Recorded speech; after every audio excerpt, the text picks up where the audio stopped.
Hello, I'm Richard with EV4U Custom Conversions, and welcome to another episode of the EV Answer Man. This week I received a question regarding the Tropica. Guy asked me if I was familiar with the Tropica, and actually I was. And the reason being is a friend of mine owns one. Well, sort of. He's got a chassis and a couple components, a couple body parts. And so we'll talk a little bit about the Tropica, and we'll take a little drive 3 hours down to Marysville and visit my buddy John and take a look at his Tropica. He actually has two of them in his shop right now.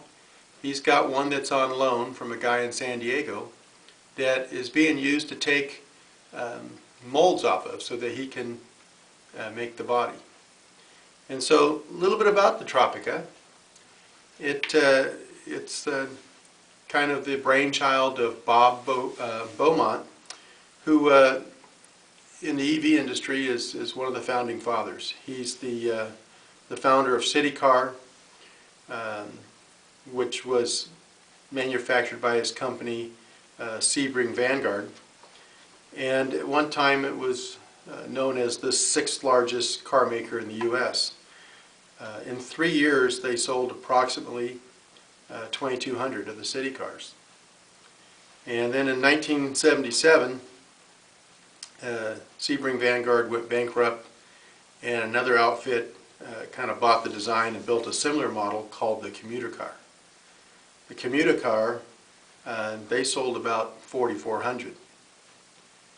And then in the 1990s, Mr. Beaumont started Renaissance Cars in Florida, and they were the makers of the Tropica.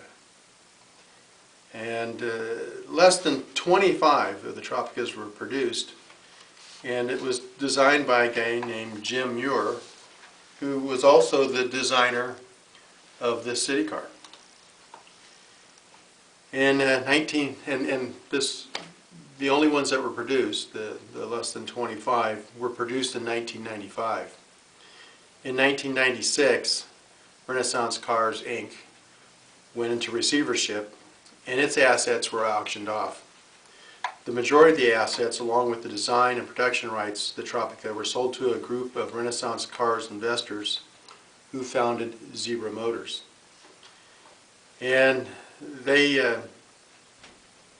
were around for a while, and some of their assets went to another company later on. But Zebra was kind of known for the fact that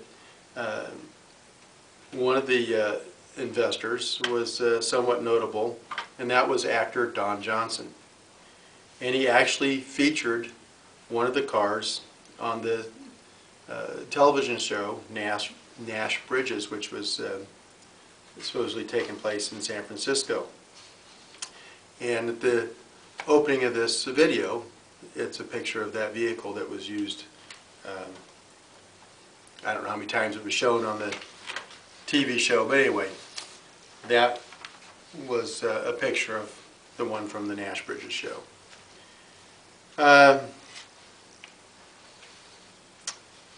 Zebra went on, 1996, Zebra Motors was formed, and they had big plans and everything, and never really amounted to anything. I don't think they ever produced a thing that I'm aware of. You can do research on these guys on the internet. But the Tropica is still out there and still coveted by many people. And so a little bit of information about the Tropica itself. It uses two series wound DC motors, 72 volt, and it was originally powered by 12 6-volt lead acid flooded batteries. It was a all aluminum aircraft quality chassis. what they called a central spine chassis. The batteries were in a T-shape running down the center of the car. The cross part of the T was in the front of the vehicle. The motors are just in front of the rear axles and drive a belt, a cog belt, and so each motor drives a cog belt, and each motor drives one of the rear wheels. They had four-wheel disc, zero drag brakes, 15x7 aluminum alloy wheels. They had Goodyear low rolling resistance tires. The body was made of an ABS polymer, impact resistant, and not requiring paint. Top speed, you know, I did quite a bit of research on this, and one of the interesting things is even information from Tropica that was made available kind of changed over time, but this particular one says 55 to 60 miles an hour. I've seen some as high as 62 miles an hour. Range 60 to 80 miles with a full charge, and they advertised 100 miles with a 90-minute midday charge. Acceleration 0 to 30 in 5.2 seconds. An 89-inch wheelbase, 72-inch width, ground clearance 5 inches, so forth. And this one says the weight was 1,960 pounds. Most of the stuff I've seen was 2,200 pounds. And cargo volume 8.6 cubic feet.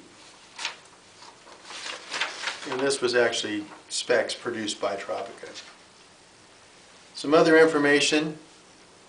The suspension, you know, front and rear was independent with unequal length control arms and coil springs in the front, independent trailing arms in the rear, coil springs, front and rear anti-sway bars. Steering was rack and pinion with 2 turns lock to lock, which is actually variable, and you'll see it in some of the photos later on in the video that you could actually vary the steering ratio. The turning circle is 22 feet. Here's some more acceleration times: 0 to 40 in 9.8 seconds, 0 to 50 in 20 seconds, 5 to 50 in 21.1, 0 to 50, 15.4, quarter mile, 23.4 seconds at 52 miles per hour, and according to this, top speed 57 miles per hour. Braking 50 to 0, 123 feet. And the MSRP was $11,900. One invoice that I saw from a gentleman who bought one in Southern California, out the door, it was almost $16,000. It was 15 something. So that's kind of a little overview on the Tropica. So we're going to talk with my friend John, Marysville, California, who has owned one since 2006. He's been trying to find body components for it. He doesn't have a body for it. He bought a chassis. There were approximately, I think, 22 chassis made and only like 18 bodies. They went bankrupt before the bodies were produced for the full number of chassis. And so anyway, more details in the interview with John, so we'll take a look at that. Also this last week I picked up talking about suspension components and handling. This summer we're going to have the Karmann Ghia at Laguna Seca. If you remember from a previous video, the Karmann Ghia was built to go to Laguna Seca last summer, and I kind of missed it by about 7 hours, the deadline to get out of here. So anyway, we didn't go. This year we're planning on making that trip. The Karmann Ghia is designed to be a commuter car. It's not a race car. So, you know, has a small battery pack, just a 500 amp controller. So we thought we'd help it out. It really does handle quite well. As a matter of fact, it's a great handling little car. But we're going to help it out even more. It's got nice tires on it, but we're going to add a heavy-duty anti-sway bar and a rear anti-sway bar.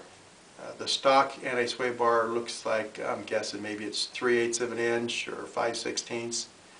The heavy-duty one's 3/4 of an inch, and I believe the rear is about the same size. So a little suspension handling upgrade for the Karmann Ghia. We'll show you some highlights of that later on. But for the rest of this week, we're going to take a look at the Tropica. Hello, I'm Richard, and welcome to another edition of the EV Answer Man. In this episode, we're going to talk to my friend John here. How you doing today, John? I'm just doing fine. He's got a Tropica. He actually has two of them in his shop right now.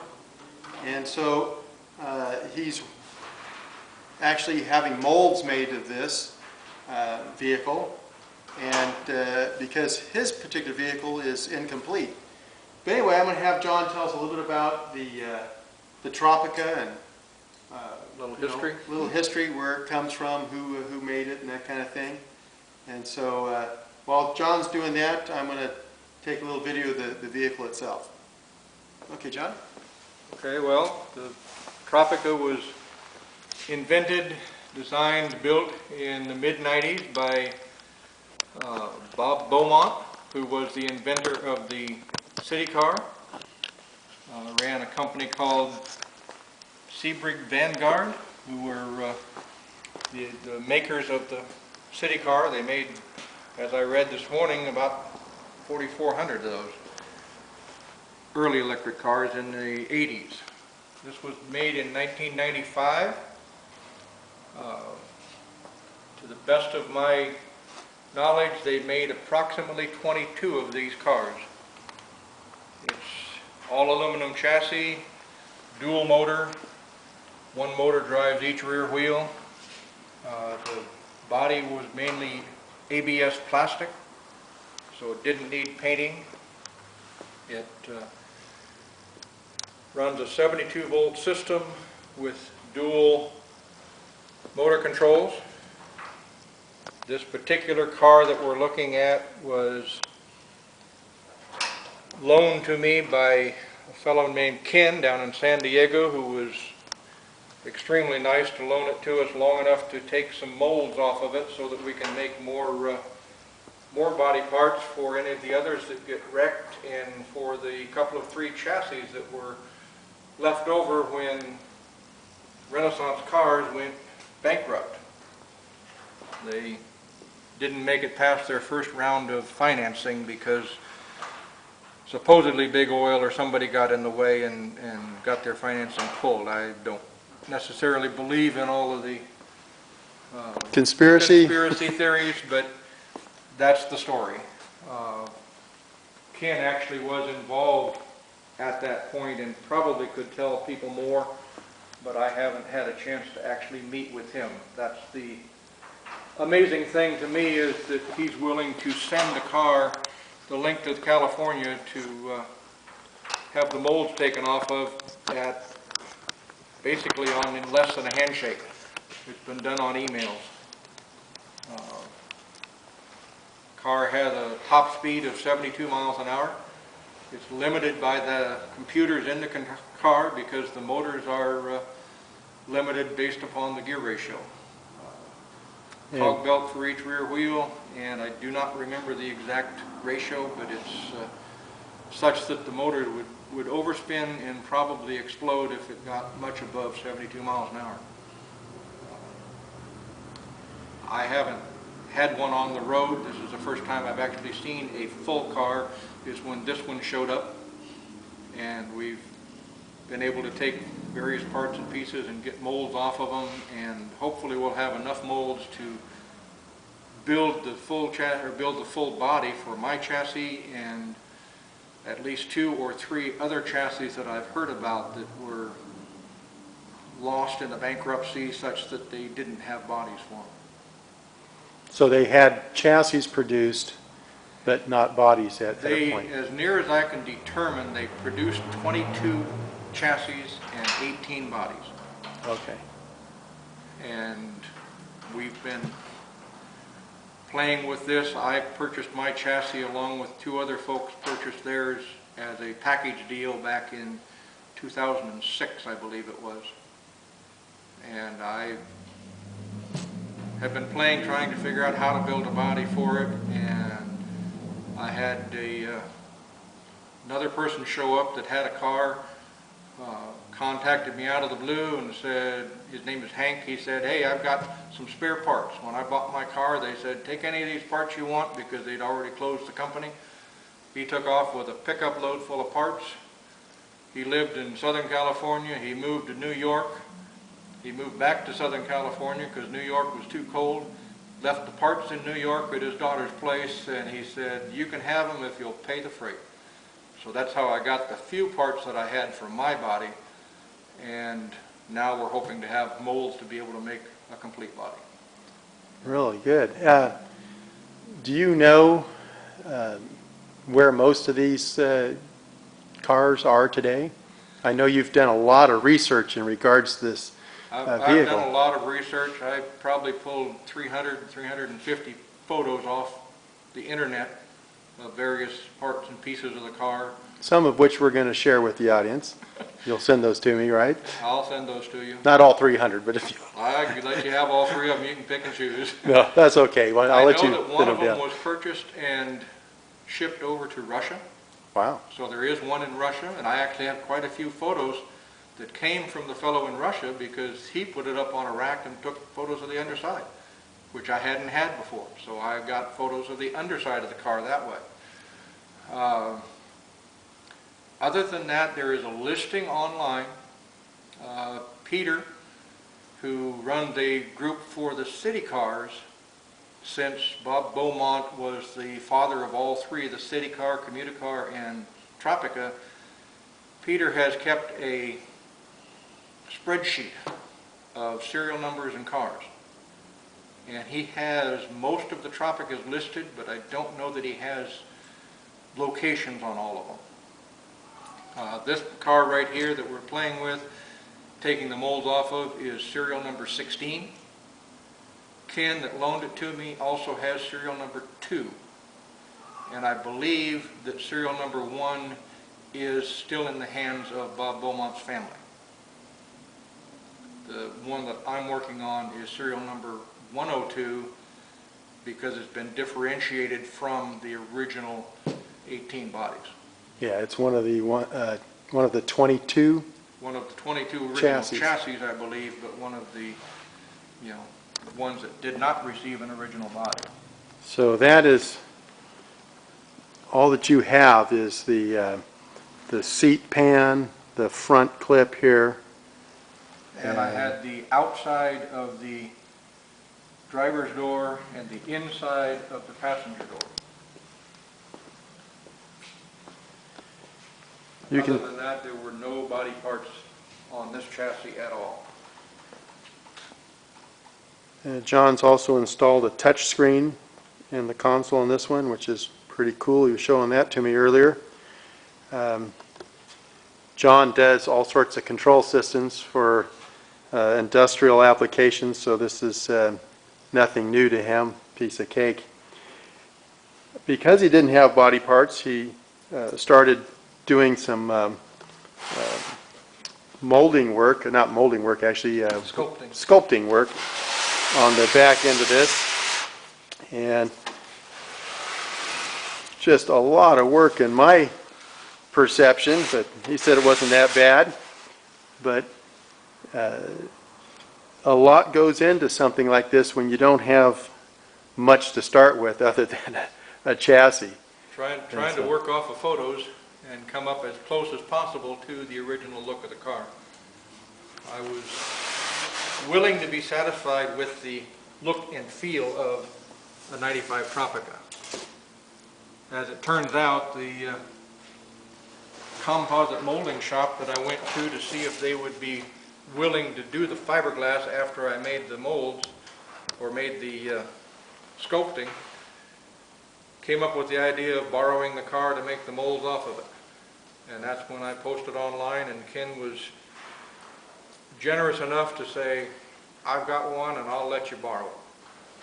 And it's just, still blows me away that somebody's willing to do that. Well, it sounds to me that through your efforts and the generosity of Ken, that others will be able to benefit from this down the road.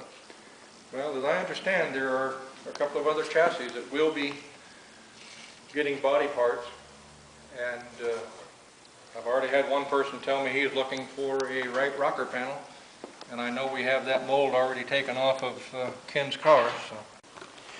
So when you're working with these cars, you've come across a few idiosyncrasies that were kind of good to know about. For one, they seem to use some components off the shelf. They did use a lot of off-the-shelf components.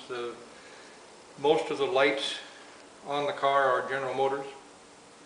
The tail lights are a 94 Corvette, and a lot of the other lights are off of the mid to early 90 Camaros. So we know it was General Motors that they had some source through or some knowledge of where they were getting their parts. As I understand it, it was designed by people from the aerospace industry in South Florida. The chassis is all aluminum, independent suspension, zero drag brakes, low rolling resistance tires.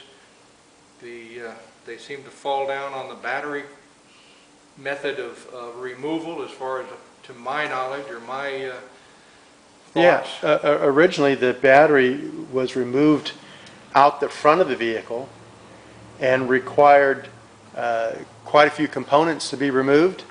Yes, it required the whole front of the car to be taken off.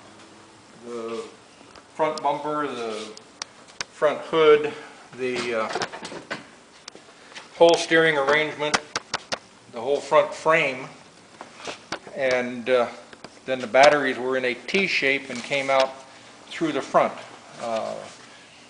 Original design So was, all this had to be removed all of that had to come out. That pan came out. with the tow hooks. Yeah, I saw that in that one photo. The original design, from what specs I saw, was that they would actually jack the car up, put a rack underneath it, and lower the car down on top of the rack to try and roll the batteries out on wheels. The rack had wheels on it, and so The rack had casters turned upside down so that the battery tray would run on it. The tearing into that front steering geometry every time you went to play with it seemed sort of silly to me. So since we're going to fewer number of batteries but still getting our 72 volts, on Ken's car we're going with AGMs, on my car I'll be going with lithiums. yeah, these originally were 6-volt. 6-volt golf cart batteries, And so- T105 Trojans is what they So ran. they had double the number that you now have in this car. Yeah. And you have retrofitted it so that instead of having I to, modified this car such that we can take the batteries in and out through the back of the car instead of the front. yeah, but you'll get another shot of that. I don't have to play with the steering geometry or anything else while we're messing with the battery. We have the battery tray pulled out here now. Since we found a problem with the battery charger on this car, and these new batteries wanted a different charger anyway, we're changing out the thermal sensor to work for the new battery charger. So we pulled the battery tray back out. And it was basically just take the stopper out and grab hold of it and slide it out. I modified the tray to have plastic glides underneath it, so I didn't have to have the rollers. And as it came out of the car, then we put it on these furniture dollies and just let it roll on out. I watched him do it. While he pulled, I grunted. it definitely was a lot less hassle than the original design to be able to just remove one stop brace and pull them out the rear. The plastic slides made that effort a lot less. Plus, you didn't have a lot of componentry to remove to make it happen to begin with. So I really did not like the idea of having to play with that steering geometry every time. And every time you wanted to work on your batteries, either checking your torques or the water. And the batteries that you'll be using, I know these are probably 60 pounds apiece. So you got, 360 pounds worth of batteries right here now. Being that you're going with some good sized lithiums, you'll probably actually be about as heavy with the lithium, but you're going to have a lot more life cycles and kilowatts available. Well, I think these batteries are actually closer to 80 pounds. Oh, are they? Okay. Now, these are quite heavy batteries, which is 480 pounds, and I was looking at using 180 amp hour lithiums, and I think we're going to actually end up dropping the weight, particularly compared to the original T105s, by close to 500 pounds on the car. Yeah, the only one that I can remember off the top of my head is like what we have in the Karmann Ghia, 44 of the 100 amp hours. That's 312 pounds. And so I don't remember what the 180s weigh per cell. And you're going to be using, Like 22 of them. is that what you decided to go I with? think that's what it was, yeah. So, yeah, like I said, you're going to be in the 300 pound range. And so this will make the car's weight, according to what I saw earlier here, the car with the 6-volt lead acid pack was 2,000 pounds. I believe that was curb weight, yes. And so you figure the car's going to be probably close to 1,300 pounds. Well, I might get it up to 1,500 pounds, but even so, 25% or off the weight of that car is going to make it. Ought to be a pretty good little accelerator. I'm sure it will. Twin motors, I mean, it'll probably scoot pretty nice. Yeah, dual 6.7-inch motors on it and cog belts, so there's no real slippage in there. Yeah, so this is nice in that it's a single speed, and so even the wife would want to drive it. They're actually a real sexy looking little car with the roll bars on them and everything, and so look forward to seeing this completed. Well, so do I. Since I got you on camera, how about a date, John? I didn't think so. We'll, You only been working on it, what, this is going on 7 years now?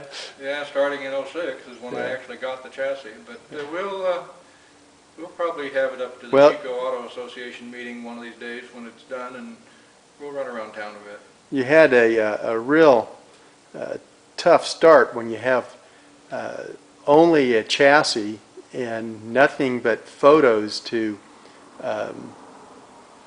figure out how to make a body for it. I mean, That's correct. that took a lot of head scratching to figure out what do I do next. And I know that's a tough way to do it. So now that you've been fortunate enough to have a vehicle to take molds off of, this hopefully will make the next 6 or 7 years much more productive. Well, I keep hoping that if we get our parts back from the composite shop, that I'll be able to have it done by the end of the year, if I'm really dreaming by the end of the spring. Well, I look forward to taking some video of it cruising down the road, and from the passenger seat cruising down the road. It looks like it's a fun car, and can't wait to see it finished and rolling. I'll tell you what, I'll let you take some video from the driver's seat too. All right. Well, I'm kind of challenged in a lot of areas, and so you may not want me driving and videoing at the same time. Well, Well, maybe we'll video you driving. All right, sounds like a plan. I want to thank you very much, John, for sharing this project with us. This is really an interesting car. It's got history that's tied in with the electric vehicle industry in general, and it is definitely a unique automobile. And so I appreciate your time and your sharing this with us today.